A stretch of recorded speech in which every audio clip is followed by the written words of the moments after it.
Hi, this is Emerald and welcome to the Diamond Net, and today I'm going to be sharing with you 5 prompts that you can use for your shadow work practice.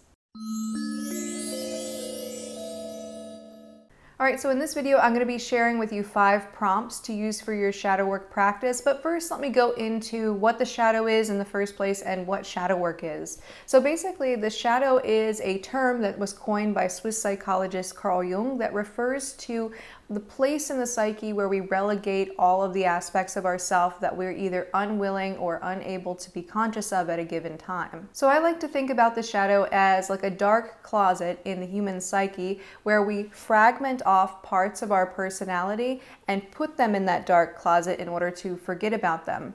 And when these parts of ourself are in the dark closet of the psyche called the shadow, they become autonomous from the perspective of the conscious personality, and they can lead us into all sorts of directions that we don't necessarily want to go in. And so with this in mind, what shadow work is when we are engaging in processes to get in touch with these shadow aspects that have been repressed and finding ways to become more conscious of them and integrate them. And so the shadow work prompts that I'm going to be sharing with you today are for the purpose of getting in touch with your shadow aspects, to become more conscious, and overall just to get a deeper sense of what's going on in the unconscious. And one of the best ways to become more conscious of what's going on in the shadow is to start asking yourself questions and creating hypothetical scenarios, because it gives you a lot of information about yourself that you might not have discovered any other way. And if you want to go deeper with any of the shadow work prompts that I'm sharing with you here today, I recommend asking your own questions, creating your own visualizations, your own hypothetical scenarios to explore even further into the unconscious.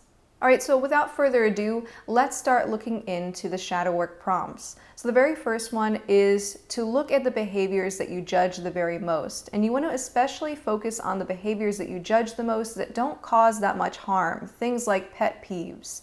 The reason why you want to do this is because judgments are such a great asset for your shadow work practice. I like to think about the shadow as almost being like a splinter that's stuck in the skin, and a judgment is almost like the part of the splinter that's sticking out, and it allows you to really explore it deeply and to be able to uproot it more easily.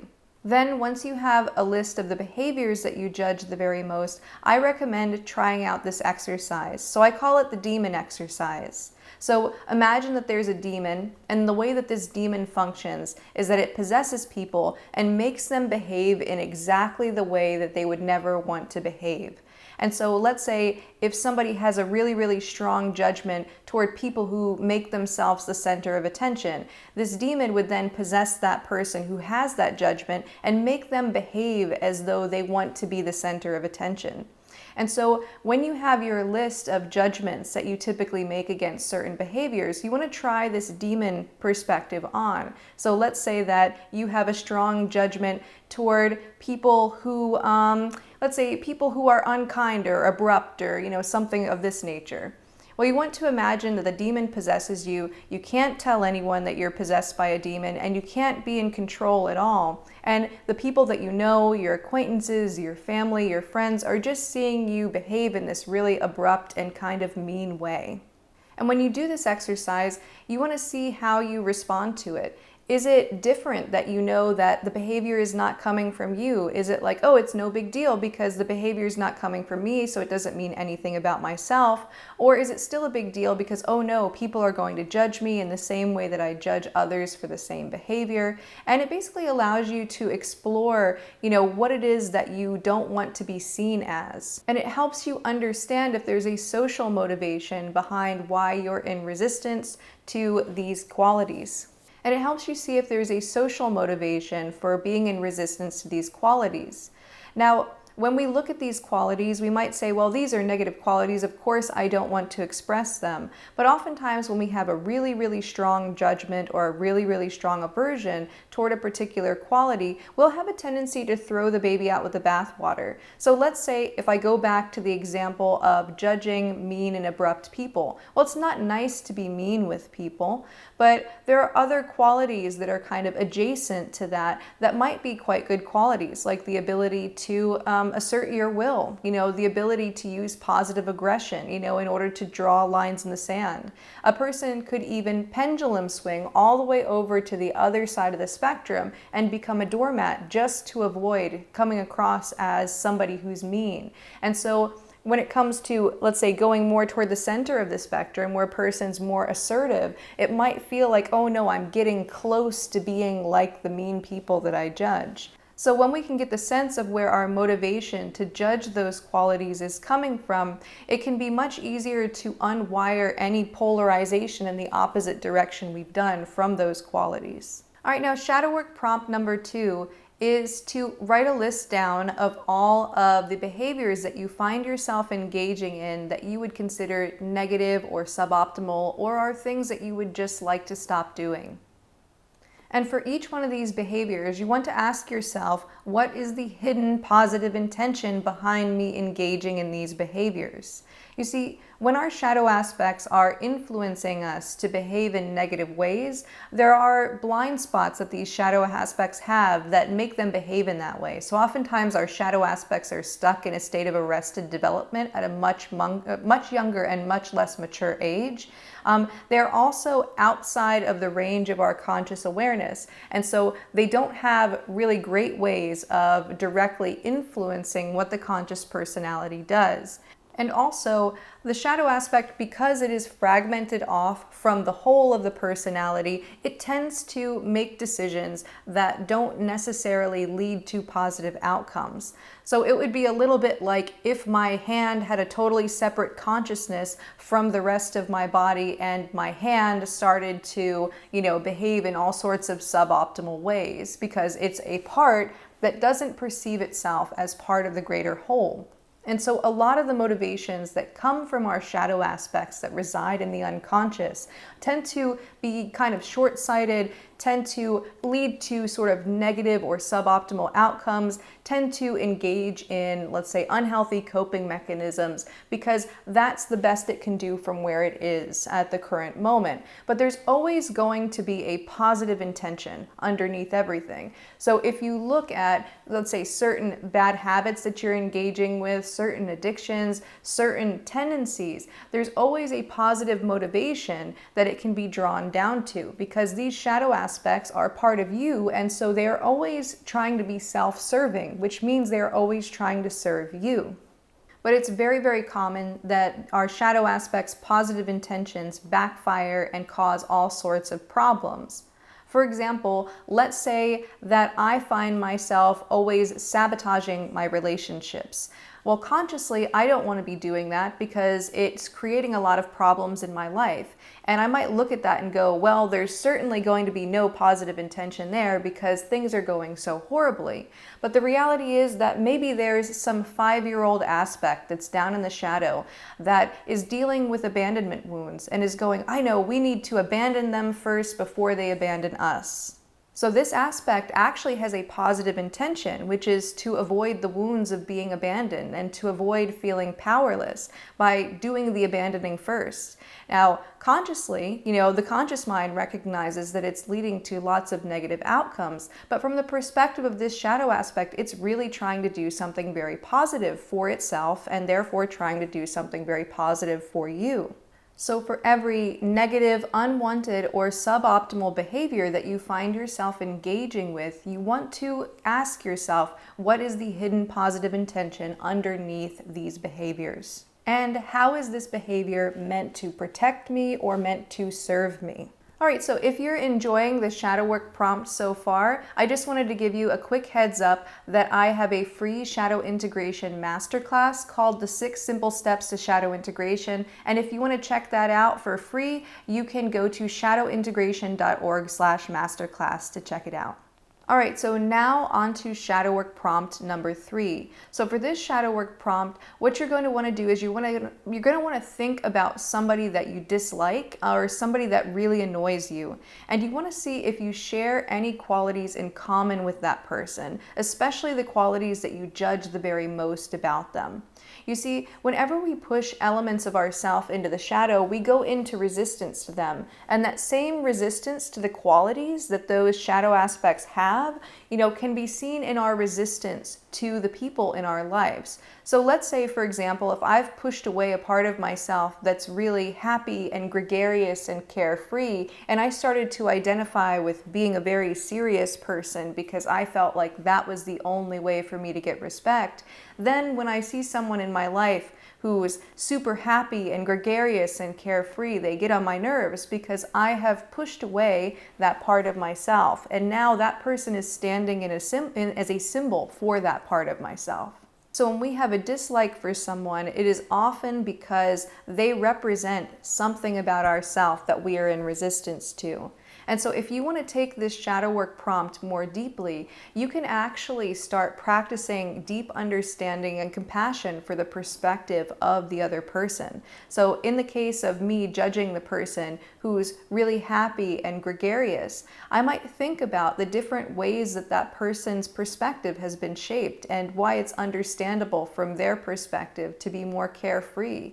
And let's say if I identify as being very serious, maybe I think, oh, this is the right way to be because serious people get things done, and serious people have a hard work ethic, or serious people fill in the blank positive thing, while people who are carefree have X, Y, and Z negative characteristics. Well, I can come to start to appreciate those characteristics and what that person, how that person benefits from them, and why it's totally understandable for them to hold that perspective and to have those tendencies. Or let's say that I'm judging a person for something that's more universally accepted as a negative quality. So let's say that I find a person, or start disliking a person because they're very, very judgmental. Now, of course, someone being judgmental, it's not a good quality. It's going to lead to a lot of bad outcomes in their life. And so I might develop this kind of judgment of them that's like, oh, I would never be like that. Now, this is a bit different than discernment. Discernment is like, that behavior is going to lead to negative outcomes, so I'm not going to do that behavior. Whereas judgment has so much more to do with the identity and saying that person's like this and therefore bad, and I'm like that and therefore good. So it creates this internal polarization and an attempt to get away from the identity of being like the other person. That's what that distinction is between judgment and discernment. And you can do the same exact thing. You can start practicing a deep understanding and a compassionate perspective of why that person has become judgmental, and to think about the myriad of forces that may have shaped them into a judgmental person. And you can also think about how much suffering that judgment is actually causing them, and you can develop a kind of empathy and to recognize the tendency to judge in yourself, even if it doesn't come through in as strong of a way. And the more that you can drop resistance to and practice compassion and understanding toward people who possess qualities that you're in resistance to, then the more you can drop those resistances and actually allow in the parts of yourself that you've pushed away in order to avoid being like that person. And the more compassionate and understanding you can be towards the people that you have typically disliked, the more you're able to bring down the barrier within yourself to parts of yourself that you've pushed away. All right, now on to shadow work prompt number 4. So in shadow work prompt number 4, I want you to imagine that you have a magic wand. And this magic wand is all powerful, and it can bring about whichever outcomes for your life that you want. And so you could choose any lifestyle you want, any career you want, any kind of relationship you want with whoever you want. And it's basically, there's no limits to what you can manifest into your life with this magic wand. In fact, if you wanted to live on the planet Jupiter with pet unicorns, this magic wand could bring that reality about. And so with this magic wand question, you want to really get a sense of what you would choose. So a couple of the questions would be, what would you choose if you had that magic wand for just one day? What day would you like to manifest? Or if you had the magic wand for 5 years, what would that 5-year period of time look like that you would want to manifest with the magic wand? And then think about throughout your whole entire lifetime, what would your whole lifetime look like if you had that magic wand and you could manifest anything? And once you come up with the answers to those questions, you want to go back into your answers and ask yourself what those mean about you. What does it imply about what it is that you really want in life? And when we can get in touch with our deeper motivations and why we have those motivations, it can tell us a lot about ourselves and what's going on in the unconscious. All right, and finally we have shadow work prompt number 5, which is to use divination to learn more about what's going on in the unconscious. So what divination is it's things like tea leaf reading, cloud gazing, looking up at the stars in the sky and seeing images, ink blot tests, looking at the spackling in the ceiling and seeing if any images come out. It's basically taking a bunch of random patterns and then interpreting meaning into those patterns, seeing images in them, and then taking those images and starting to explore what they mean in relation to ourselves. So it's like with the idea of an ink blot test, where you have a bunch of random ink blots and the therapist holds up the ink blot, for the patient, and the patient says, "Oh, I see a lion." And then the therapist takes that and starts to understand, okay, what do lions mean to this person? What do lions mean in general? And so what you can do is you can utilize the meaning that your unconscious mind projects into these random patterns in order to read deeper into the workings of your unconscious mind. I like to call this symbolic constellation of meaning. So it's basically when we're faced with some kind of uncertain thing in the external world, like patterns that don't have any particular meaning that are inherently attached to them. What happens is that our unconscious mind naturally projects meaning into them. So if I'm looking up at the clouds, maybe I'll see a tree in the clouds, or I'll see an elephant, or I'll see a human being. And it's quite natural for our unconscious mind to start projecting those meanings from the unconscious into those situations. And so, because we're always projecting meaning onto the external world, especially where there are elements of uncertainty and randomness, we can read into that uncertainty and randomness for the meanings that we project upon it. And when we start to read into those projections, we can start to understand a lot more about what's going on with our shadow. So in order to do this, you'll want to engage in one of these divination practices like tea leaf reading or cloud gazing, or like I said, just looking up at the spackling on your ceiling and seeing if any images start to jump out to you. And then you can write those images down and you can get your personal associations with those images. So if you see an elephant, maybe you have certain meanings that you have like that are personally relevant to you, like relating to elephants. Like, oh yeah, back when I was a kid, I had this stuffed elephant that I loved a lot. Or, oh yeah, I used to read that book about elephants back in the day. So those would be relevant, but it would also be relevant in a more archetypal sense. So archetypal means the instinctual meaning that human beings make with archetypes, or let's say common human symbols across all cultures and eras. And so I want to look at the elephant from that perspective as well by looking up what does the elephant symbolize in general and in a variety of different cultures. And from there, I can start to see if there's anything in my personal associations or in the archetypal associations with that symbol that resonates with me. And this can be a bit of a reflection that enables me to focus more on what's going on in the unconscious. Anyway, so that's all I have for you for now. I hope that you enjoyed this video. If you did, go ahead, click the like button below and subscribe and leave me a comment down below. Also, again, if you wanted to check out my free masterclass, the 6 Simple Steps to Shadow Integration, you can go to shadowintegration.org/masterclass to watch it for free right now. Anyway, you have a great day, and until next time, keep becoming more you.